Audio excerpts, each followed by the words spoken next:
Ayun na nga, good morning. So, itong biyahe na to is pumunta kami sa Daang Katutubo sa Aguilar Pangasinan. Pero ang main purpose ng pagpunta dapat namin doon is yung pagpapakabit ko ng power pipe para sa aking RUSI RFI 175. And yung shop na pupuntahan namin is yung Vmax sa Pangasinan branch nila. So ito, samahan nyo kami.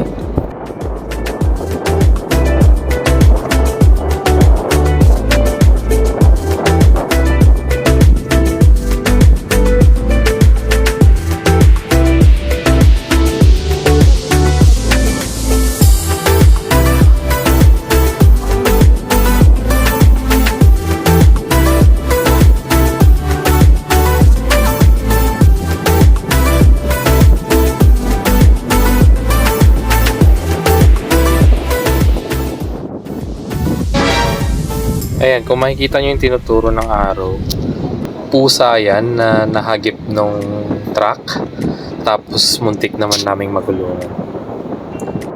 Pawa naman yung pusa.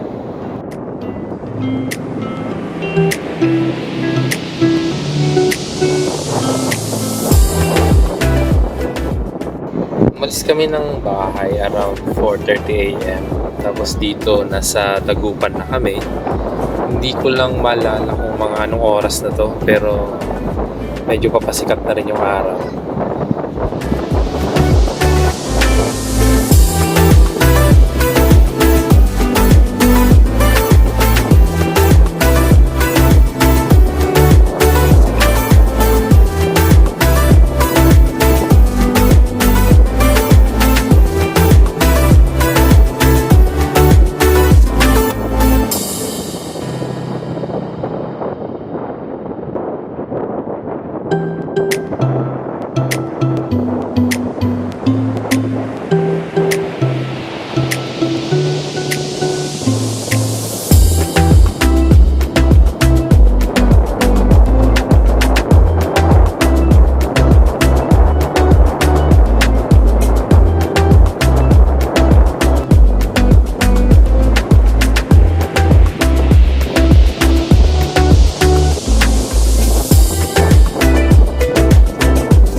Dito kami pinadaan ni Google Map.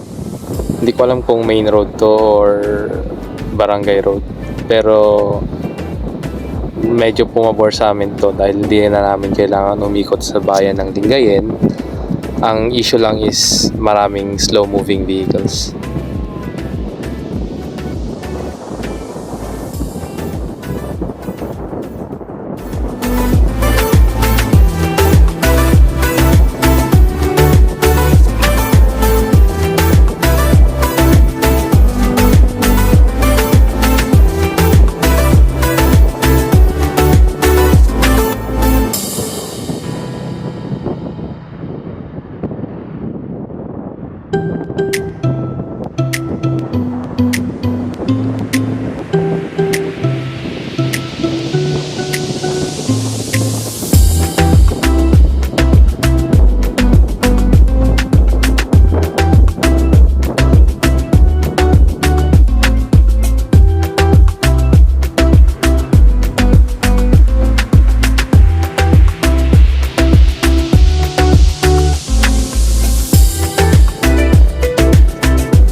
Dito naman yung location ng Vmax Pangasinan branch.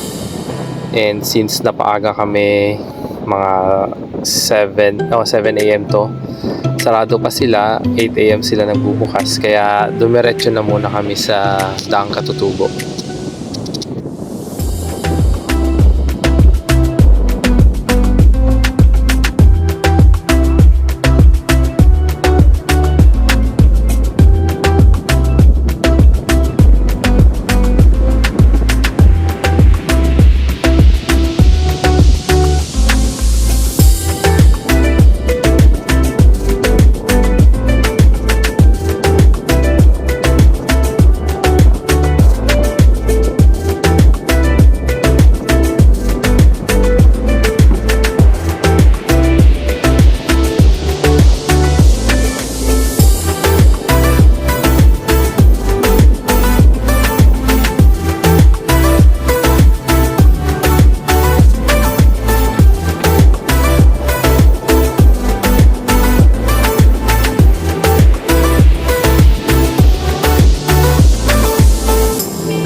Bago kayo tumuloy sa pag-akyat, kailangan nyo magbayad ng environmental fee dito sa tapat ng Barangay Lawag Health Center. 20 pesos per head lang naman yung environmental fee. Tapos pagdating nyo naman doon sa view deck ng Daang Katutubo, wala namang parking fee doon. So bali ito lang, 20 pesos per head lang yung binayaran namin.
Nako po, yung lokal na yan, racing.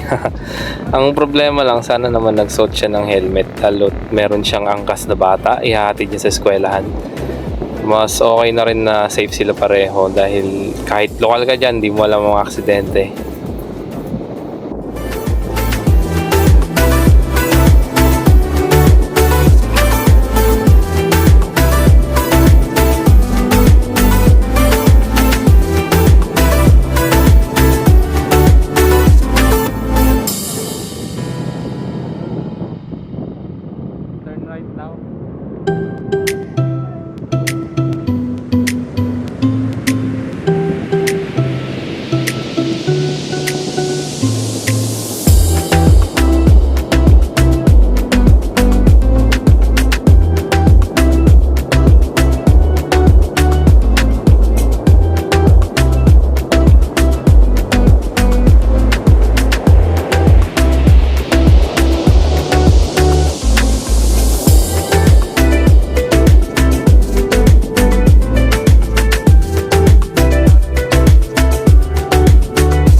Itong packet sa Daang Katutubo, sa packet sa view deck, ang style ng kalsada is twisty siya, parang isaw na pataas. Tapos may mga part din na may mga buhangin or mabuhangin, may mga putik na natuyo. So mag-ingat yung mga umakyat dyan, huwag masyadong magmadali lalo't hindi ka familiar sa kalsada.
Diyan naman yung Daang Katutubo Coffee Shop na I think meron silang accommodation na pwede kang mag-overnight. May pool din sa loob. Merong barista na gumagawa ng kape. Pwede ka rin mag-order ng pagkain.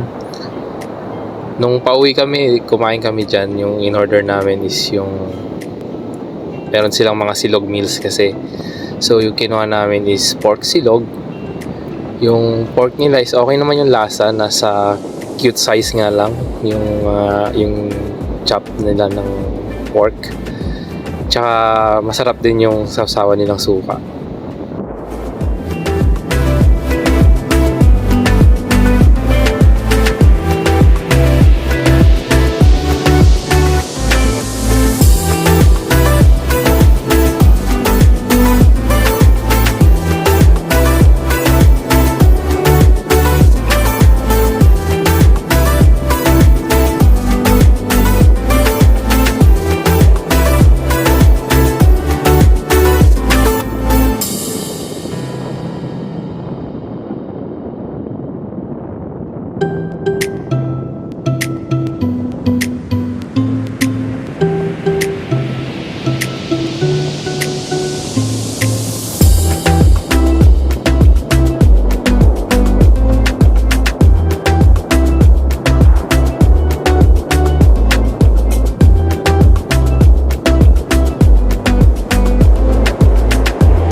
Ayan, touchdown. So, nandito na rin kami. Yun lang, diskumpiyado pa ako sa mapa dyan kasi hindi ko sigurado kung dyan nga ba sa rough road o dun sa bababa yung papuntang view deck. So, dyan nga siya sa may rough road. Problema lang, walang sign na nagsasabi na nandyan ka na sa destination. Also, may mga nakasabay kami or may mga rider na nauna sa amin na nalampasan ito dahil walang sign na walang signage na nandito na sila.